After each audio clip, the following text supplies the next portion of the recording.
O objetivo justamente era esse, se aproximar e identificar. Nós não conseguimos nem nos aproximar, muito menos identificar. Positivo. Ele tá perseguindo o próximo. Tá perseguindo o próximo? Ela tá indo atrás. Sério, tá indo. O controle? Tá vendo? Eu tenho contato. Ouvindo? Foi contato. Consigo nesse contato, caçador. Ete.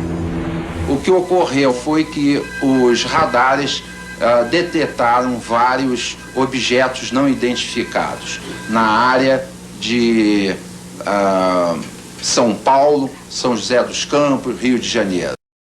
Essas entrevistas e áudios que a gente acabou de ouvir agora se referem a um fato ocorrido em 19 de maio de 1986, há exatos 35 anos, em que a Força Aérea Brasileira foi protagonista em um dos mais simbólicos casos da ufologia mundial, quando então caças da FAB decolaram de suas bases aéreas para interceptar pontos luminosos nos céus do Brasil, com vários registros visuais e até mesmo a gravação das conversas entre os controladores e os pilotos que a gente acabou de ouvir. E hoje eu vou contar essa história para vocês aqui no canal Águia de Aço.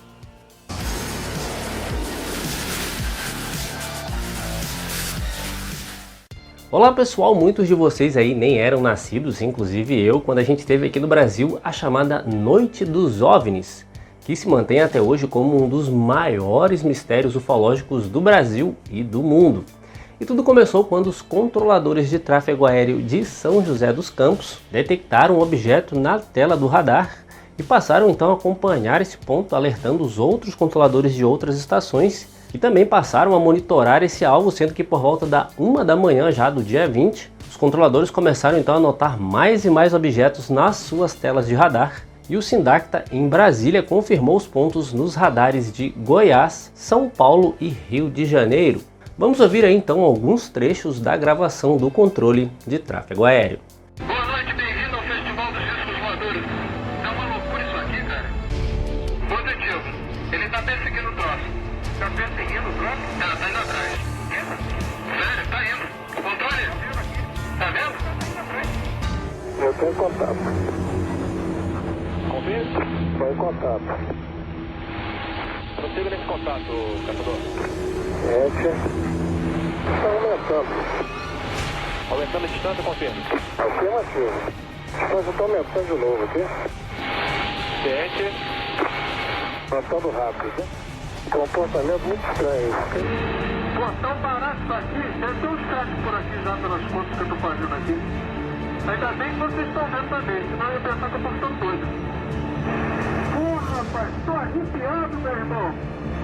Só dos pontos brancos afastados mais baixos. Estão entrando no alinhamento da pista, além da cidade.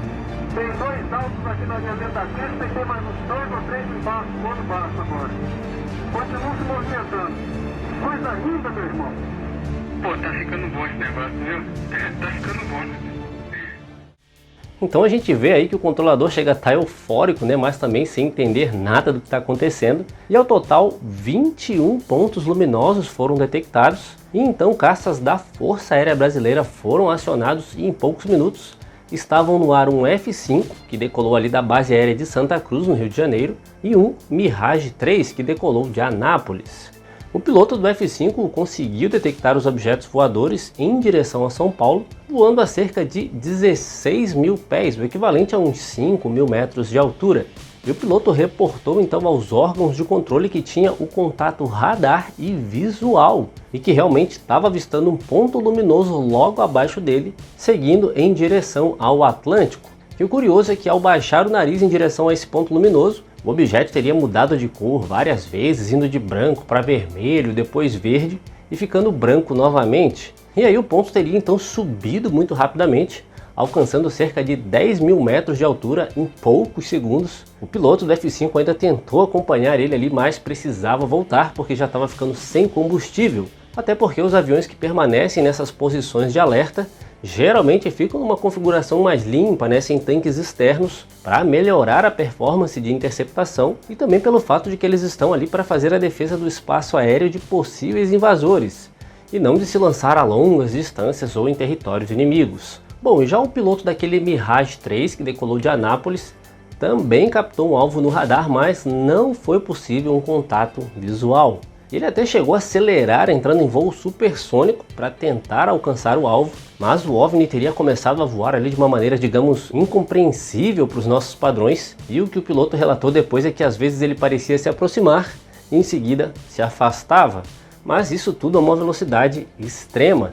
E pouco depois, mais um F-5 decolou ali de Santa Cruz e mais uma vez o piloto também relatou ter visto um ponto luminoso, só que agora vermelho, exatamente na direção que os radares de solo também detectavam esse ponto.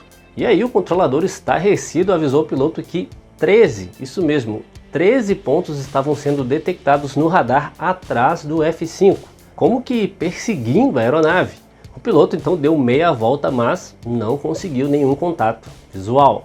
E naquela mesma noite, mais 2 Mirage 3 decolaram na base aérea de Anápolis e novamente com relatos de contatos através dos radares desses caças. E ao todo foram cerca de 4 horas de perseguição. Isso na época, é claro, gerou uma grande repercussão com declarações oficiais da aeronáutica, confirmando o caso, inclusive com essa coletiva aí que vocês estão vendo, e com essa declaração aí que a gente vai ver agora do então Brigadeiro Moreira Lima. Vamos dar uma olhada. Toda vez que é detectado algum objeto não identificado, evidentemente há um processo bastante eficiente de verificar se foi alguma aeronave que está voando sem um plano de voo aprovado, etc. Mas quando se comprova que é algo diferente, as aeronaves então são acionadas. O que ocorreu foi que os radares detectaram vários objetos não identificados na área de São Paulo, São José dos Campos, Rio de Janeiro. E aí então a gente vê que ele confirma ali a existência, né, desses pontos, desses objetos voadores que teriam sido, como ele mesmo diz ali, detectados, né? E com essa ocorrência aí os controladores então pediram para que todos os pilotos que voavam ali na região de São Paulo, São José dos Campos, reportassem caso vissem algo também. E um desses pilotos era o famoso comandante Osiris Silva, que foi por um bom tempo o presidente da Embraer. Olha só que coincidência para deixar a história ainda mais interessante, né? Então vamos dar uma olhada aí na entrevista que ele deu. Quando eu cheguei próximo a São José, eu voltei a falar com o Centro Brasília, e o Centro me disse que tinha um alvo não reportado, quer dizer, um alvo desconhecido no radar. Aí eu falei com o Centro, ok, vou voar na direção dele. De fato, eu vi um objeto luminoso no espaço, parecia um astro normal. Eu voei na direção dele e após 5, 6 minutos de voo, fiquei com a impressão de que ele começou a esmaecer, a perder a intensidade e o brilho. Perguntei ao copiloto, ele teve a mesma impressão, continuamos a voar e até que ele foi esmaecendo de fato e desapareceu. Então ele relata aí de forma bem clara o que ele viu, né? E além desses relatos, também os mais importantes, é claro, são dos pilotos da Força Aérea.